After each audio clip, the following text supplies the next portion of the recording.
Star of Sam Raimi's Spider-Man 2, Alfred Molina, who of course was cast as Doc Ock and recently returned in Spider-Man No Way Home, reflects about the role, the return, and a potential future.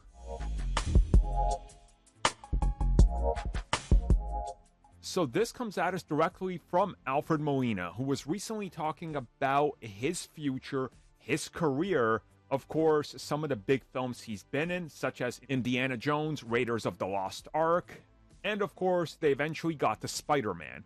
And he says that this was one of those things where it was just a thing that happened. He went in, he auditioned, they were talking about what type of actor they were looking for, the body and everything, what sort of physical, imposing presence you could have, and obviously, he's talked about it before, he went on a workout regimen like the classic pro wrestlers, and you can definitely tell he had that build.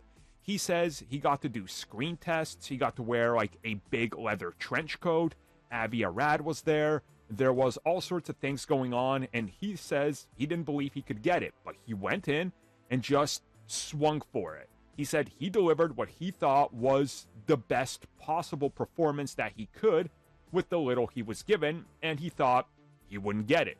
They called him, he got the role, and then he started to really get into it.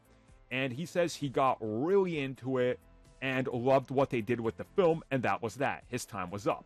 And then he talks about how when they called him up, he was really shocked because it was like 20 years later almost, and here we are, we're gonna bring you back.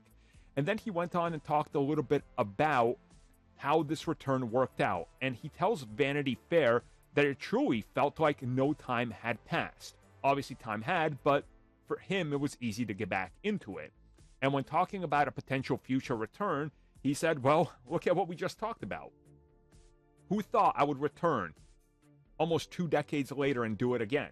So you never know, and you don't know, so it could happen. But he doesn't want to talk about that, and he's going to leave it at that. But he says Doc Ock will always be a part of him. So obviously there's chances he can return. There's more multiverse films, there's crossovers, there's Sony's unfortunate universe he could be thrown into, like Michael Keaton. Or who knows, Secret Wars, toss him in there if you want, or maybe even Sony's Spider-Verse films, like the Miles Morales ones. Why not bring him back to voice another variant? That'd be kind of cool. So the possibilities are open, and they're endless, just like the multiverse.